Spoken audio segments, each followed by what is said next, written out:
নামাজ শুরু করার আগে যদি ছোট্ট একটা আমল করেন, খুব বড় আমল না, ছোট একটা আমল। আল্লাহর নবী একদিন দেখলেন সাহাবাই কেরামের মধ্যে কেউ একজন এমন কিছু নামাজের আগে শুরু করার আগে পড়েছে, নবীজি দেখলেন সাত আকাশ খুলে দিয়ে আল্লাহ রাব্বুল আলামিন অজর ধারায় রহমতগুলা নাজিল করে দিয়েছে। সুবহানাল্লাহ। আল্লাহর নবী অবাক হয়ে গেলেন। নামাজের সালাম ফিরিয়ে নবীজি বললেন, তোমাদের ভিতরে কে এমন আছে এমন কিছু নামাজের ভিতরে তুমি পড়েছ, আল্লাহ পাক তোমার জন্যে সাত আকাশের দুয়ার খুলে অজর ধারায় রহমত নাজিল করে দিয়েছে। কেউ হাত তুলে না। একজন সাহাবী হাত তুললেন, ওগো নবীজি, আমি অতিরিক্ত তিনটা বাক্য বলেছি, আল্লাহু আকবার কাবীরা ওয়ালহামদুলিল্লাহি কাসীরা ওয়া সুবহানাল্লাহি বুকরাতাও ওয়া আসীলা। আল্লাহু আকবার কাবীরা ওয়ালহামদুলিল্লাহি কাসীরা ওয়া সুবহানাল্লাহি বুকরাতাও ওয়া আসীলা। এই তিনটা বাক্য বলেছি। আল্লাহর নবী বললেন, আমি যখনই দেখেছি সাত আকাশের দুয়ার খোলা হয়ে গেছে, অজর ধারায় আল্লাহ পাক রহমত নাজিল করতেছে, আমার বুঝতে বাকি নেই আমার সাহাবীদের মধ্যে এমন কোন একটা আমল হয়েছে যার কারণে মালিক খুশি হয়ে গেছে। ছোট্ট এই আমলটা যদি নামাজ শুরু করার পূর্বে বলতে পারেন, আপনার জন্য সাত আকাশের দুয়ার যিনি খুলে দিবেন তিনি কে? কখন পড়বেন? নামাজ শুরু করার আগে।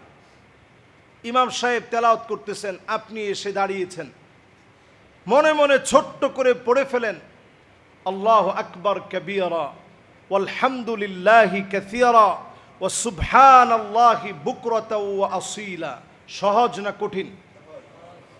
আমি একটু চুপ থাকি, আপনারা বলেন তো দেখি এক নাম্বারটা কি? আর একটু জোরে বলেন তো এক নাম্বারটা কি?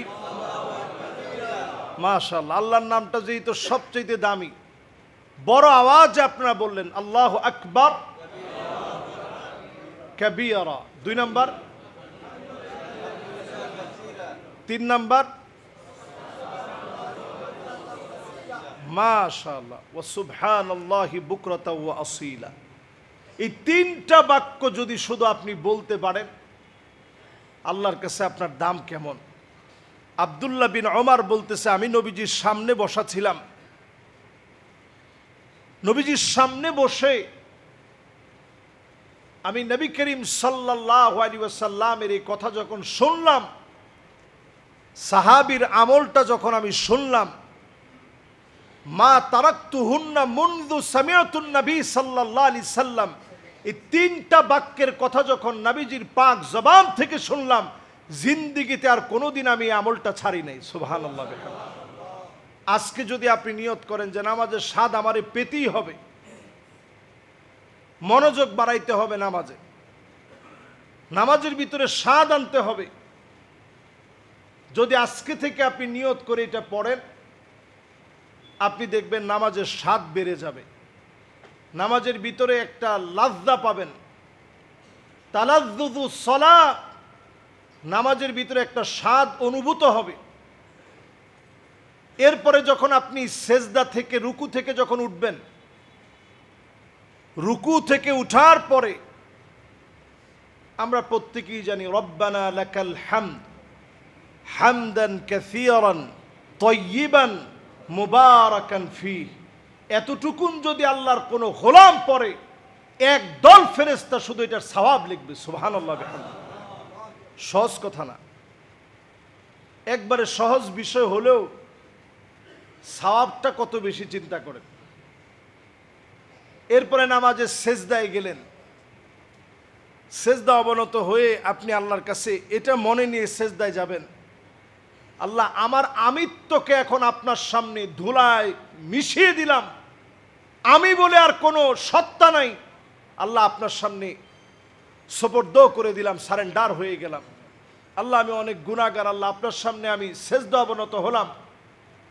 এটা মনে করে যখন আপনি একটা সেজদা দিবেন, সেজদা থেকে উঠার পরে আপনি পড়েন আল্লাহুম্মা গফিরলি ওয়ারহামনি ওয়াহদিনি ওয়াআফিনি ওয়ারযুকনি। মুখস্থ আছে আপনাদের? এটা পড়বেন। ইমাম সাহেব পড়তে যদি একটু দেরি হয় তাইলে আর আপনার কোনো কথা থাকবে না যে ইমাম সাহেবের এত দেরি হয় কেন। এই বিষয়গুলো সাহাবাই কেরাম পড়তেন। আমি আপনি যদি না পড়ি, আমাদের আমল তো এমনিই নাই, এই আমলগুলা যদি আপনি করেন, কি দোয়া পড়ছেন? আল্লাহুম্মা গফিরলি, আল্লাহ আপনি আমারে মাফ করেন, ওয়ারহামনি, আল্লাহ আপনি আমার উপরে রহম করেন, ওয়াহদিনি, আল্লাহ আপনি আমারে হেদায়েত দেন, ওয়াআফিনি, সমস্ত রোগ শোক বালা মুসিবত আল্লাহ আমার কাছ থেকে আপনি মুছে নেন, উঠায় নেন, ওয়ারযুকনি, আল্লাহ আপনি আমাকে রিজিক দান করেন। এই 5টা দোয়া এমন দোয়া, এরপরে আর দোয়া লাগে না, সব চলে আসছে। নামাজের এক সেজদা থেকে উঠে আরেক সেজদার মাঝখানে এই দোয়াটা পড়লে আর তেমন কোনো দোয়া লাগে না, সব দোয়া চলে আসে। আল্লাহুম্মা গফিরলি ওয়ারহামনি ওয়াহদিনি ওয়াআফিনি ওয়ারযুকনি। এই 5টা যদি আগে পরে হয় কোনো অসুবিধা নেই। এই 5টা দোয়া আপনি পড়তে শিখেন, সব দোয়া চলে আসে। এরপরে যখন নামাজের ভিতরে দাঁড়াবেন, এমনভাবে নিয়ত করে দাঁড়াবেন, আমরা নিয়ত করি নাওয়াইতু আন উসাল্লি লিল্লাহি তাআলা, এই নিয়ত না, আপনি নিয়ত করে দাঁড়াবেন যে আল্লাহ আজকের নামাজ আমার জীবনের শেষ নামাজ হতে পারে। যদি আমার জীবনের শেষ নামাজ হয়, আল্লাহ সেজদা অবস্থায় আল্লাহ আপনি আমারে নিয়ে নিন।